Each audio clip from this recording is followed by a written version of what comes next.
Good afternoon. Today, as we watch freedom and liberty under attack abroad, I'm here to fulfill my responsibilities under the Constitution to preserve freedom and liberty here in the United States of America. And it's my honor to introduce to the country a daughter of former public school teachers, a proven consensus builder, an accomplished lawyer, a distinguished jurist, one of the nation's most prestigious courts. My nominee for the United States Supreme Court is Judge Ketanji Jackson.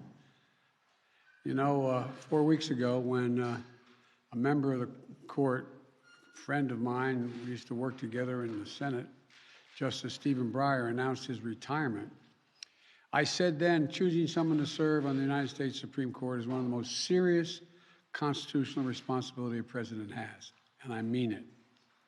I promised the process would be rigorous, that I would select a nominee worthy of Justice Breyer's legacy of excellence and decency. Someone extremely qualified, with a brilliant legal mind, with the utmost character and integrity, which are equally as important.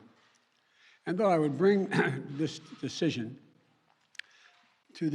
my perspective as a lawyer, former constitutional law professor, chairman of the Judiciary Committee for many, many years, and I'm almost reluctant to say it, someone who's presided over more Supreme Court nominations than almost anyone living today, which makes me 28 years old. I started doing it when I was 32. And who has devoted much of my career to thinking about the Constitution and the role of the Supreme Court. With that perspective, I carefully studied the record of candidates. I've invited senators of both political parties to offer their ideas and points of view, and I've met with a number of them. As a result, because I truly respect not only the consent, I know they give consent, but it says the Constitution says advice and consent. And I sought the advice of Democrats and Republicans. I've consulted with leading legal scholars and lawyers, and I've been fortunate to have the advice of the Vice President Harris, and I mean this sincerely, an exceptional lawyer, a former Attorney General in California, and a former member of the Senate Judiciary Committee. And during this process, I look for someone who, like Justice Breyer, has a pragmatic understanding that the law must work for the American people. Someone who has historical perspective to understand that the Constitution is a resilient charter of liberty. Someone with the wisdom to appreciate that the Constitution protects certain inalienable rights, rights that fall within the most fundamental personal freedoms that our society recognizes. In the end, someone with extraordinary character will bring to the Supreme Court an independent mind, uncompromising integrity, and with a strong moral compass and the courage to stand up for what she thinks is right. For too long, our government, our courts, haven't looked like America. And I believe it's time that we have a court that reflects the full talents and greatness of our nation, with a nominee of extraordinary qualifications. And that we inspire all young people to believe that they can one day serve their country at the highest level.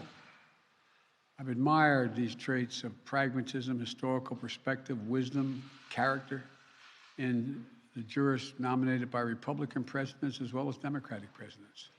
And today, I'm pleased to introduce to the American people a candidate who continues in this great tradition. Judge Jackson grew up in Miami, Florida. And by the way, the mayor of Miami, a Republican, endorsed you. I thought that was interesting. Her parents grew up with segregation, but never gave up hope that their children would enjoy the true promise of America. Her parents graduated from historic black colleges and became public school teachers. Her mom, a principal.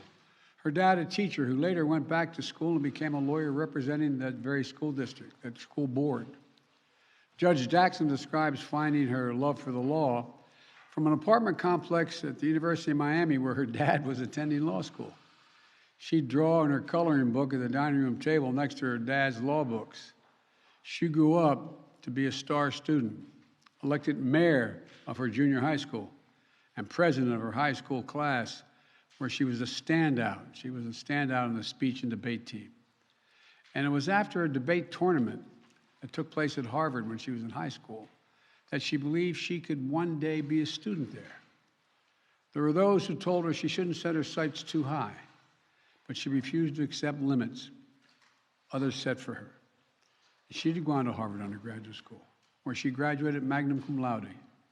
She went to attend Harvard Law School, where she was a top student and editor of the prestigious Law Review.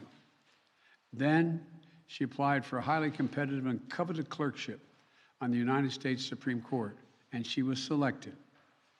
The justice who thought she was worthy of this high honor was a young lawyer, was none other than Justice Stephen Breyer, whose seat I'm nominating her to fill.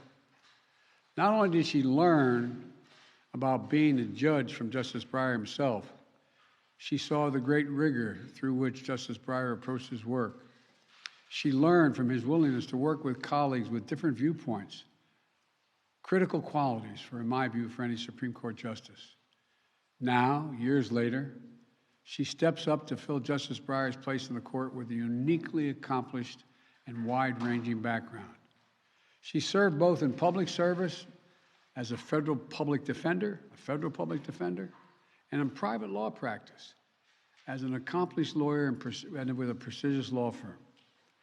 If confirmed, she will join Justice Sotomayor as the only other member of the United States Supreme Court who has experience as a trial court judge, a critical qualification in my view, and once again, following the footsteps of her mentor, Justice Breyer, she became the only member of the court who previously served as a member of the United States Sentencing Commission.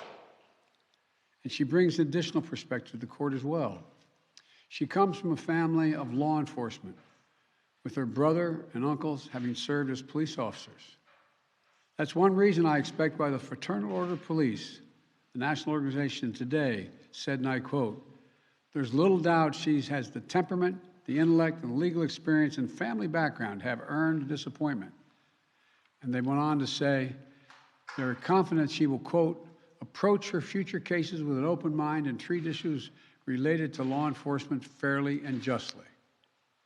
Incredibly, Judge Jackson has already been confirmed by the United States Senate 3 times.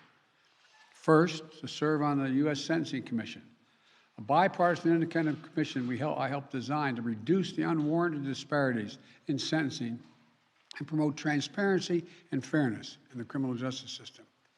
On the commission, Judge Jackson was known for working with Democrats and Republicans to find common ground on critical issues. Second, she was confirmed by the United States Senate with bipartisan support on the federal district court to administer justice with the special rigors and fairness that come with presiding over trials. And third, she was confirmed with bipartisan Senate vote to serve on the U.S. Court of Appeals for the District of Columbia, considered the second most powerful court behind the Supreme Court itself, and the court she once argued cases before as a distinguished advocate. And when Judge Jackson was nominated to the Circuit Court, one of his distinguished retired members, Judge Thomas Griffith, a former general counsel of Brigham Young University and a George Bush appointee to the court, said he backed her enthusiastically, hailing her exemplary legal career in both public and private practice. And he went on to say her careful approach as a trial court judge. Judge Jackson's service on the District Circuit Court, the D.C. Circuit Court of Appeals, is another superb qualification for service on the Supreme Court. 3 of the current Supreme Court justices also served as the D.C. Circuit judges, where Judge Jackson now serves. Her opinions are always carefully reasoned, tethered to precedent, and demonstrate respect for how the law impacts everyday people. It doesn't mean she puts her thumb on the scale of justice one way or the other, but she understands the broader impact of her decisions. Whether it's cases addressing the rights of workers or government service, she cares about making sure that our democracy works for the American people. She listens. She looks people in the eye, lawyers, defendants, victims, and families. And she strives to ensure that everyone understands why she made a decision, what the law is, and what it means to them. She strives to be fair, to get it right, to do justice. That's something all of us should remember, and it's something I've thought about throughout this process. As a matter of fact, I thought about it walking over here with her.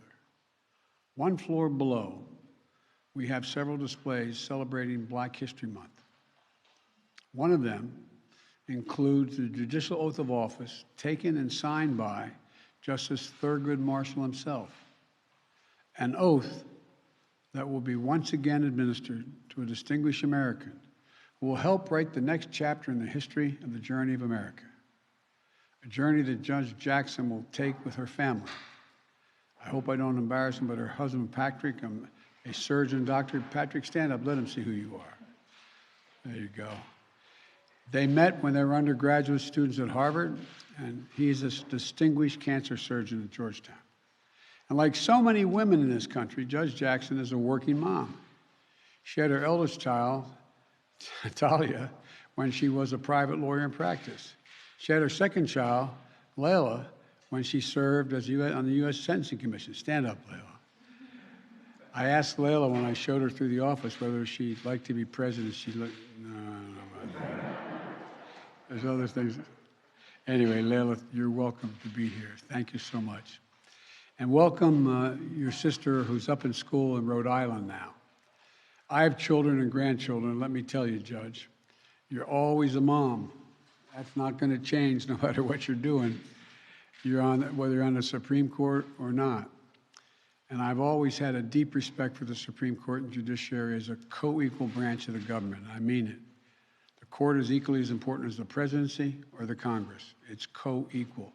So today, I'm pleased to nominate Judge Jackson, who will bring extraordinary qualifications, deep experience and intellect, and a rigorous judicial record to the court. Judge Jackson deserves to be confirmed as the next Justice of the Supreme Court.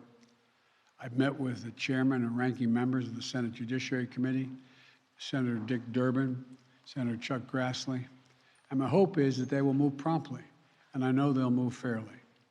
Judge Jackson, congratulations, and the podium is yours. Let me pull this out for you. Where is it? There you go. You got it? But okay. See, presidents can't do much. Thank you. Thank you, Mr. President. Thank you.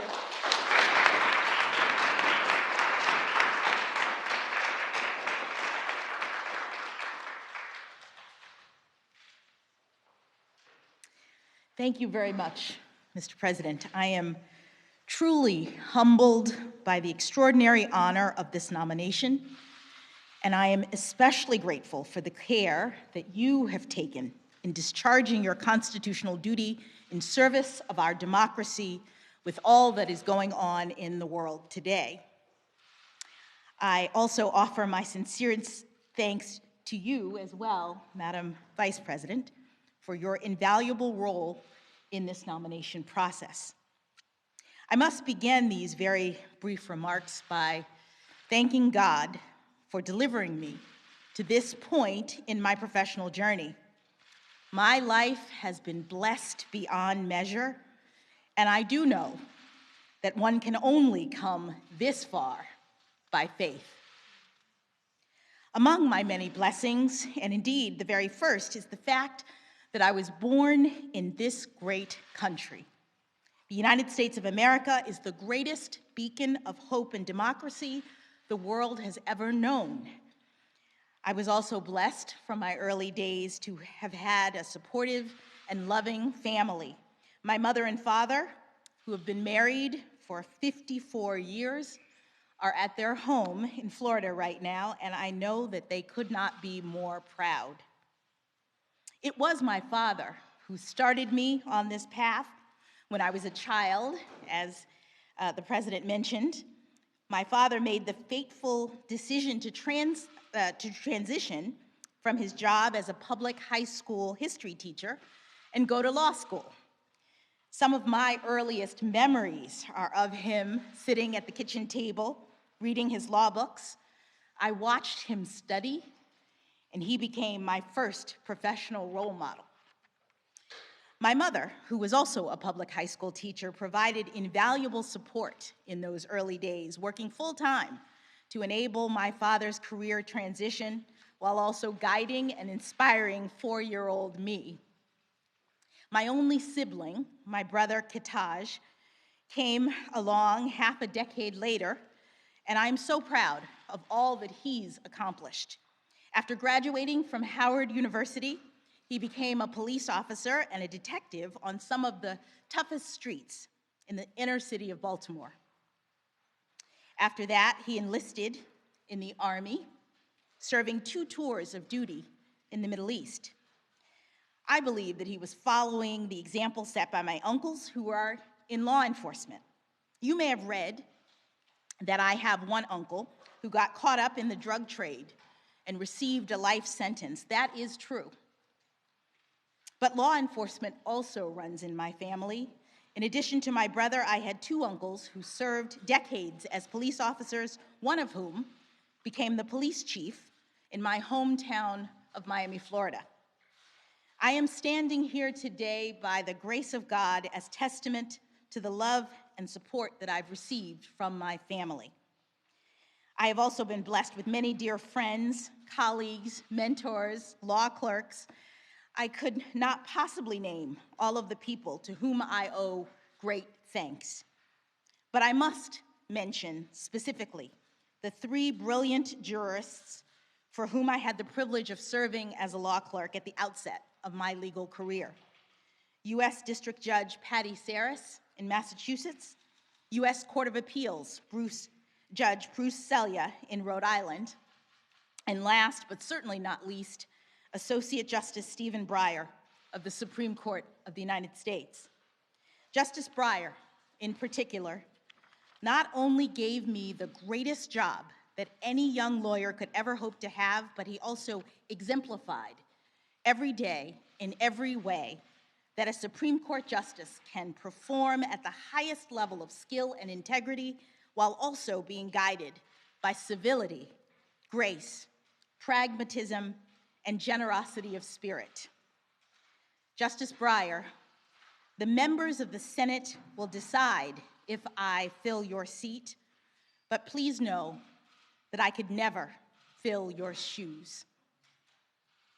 To my dear family, those who are here with me now and those who are watching from home, I am forever indebted to you for your love and support. To my beloved husband, Patrick, thank you for being my rock today and every day for these past 26 years. I love you. To my daughters, Talia and Layla, you are the light of my life. Please know that whatever title I may hold or whatever job I may have, I will still be your mom. That will never change. There are so many other people I would love to be able to address and to thank, but time is short, so let me end by sharing an interesting coincidence that has actually meant a great deal to me over the years. As it happens, I share a birthday with the first Black woman ever to be appointed as a federal judge, the Honorable Constance Baker Motley. We were born exactly 49 years to the day apart. Today, I proudly stand on Judge Motley's shoulders, sharing not only her birthday, but also her steadfast and courageous commitment to equal justice under law. Judge Motley's life and career has been a true inspiration to me as I have pursued this professional path. And if I am fortunate enough to be confirmed as the next Associate Justice of the Supreme Court of the United States, I can only hope that my life and career, my love of this country and the Constitution, and my commitment to upholding the rule of law and the sacred principles upon which this great nation was founded will inspire future generations of Americans. Thank you again, Mr. President, for this extraordinary honor.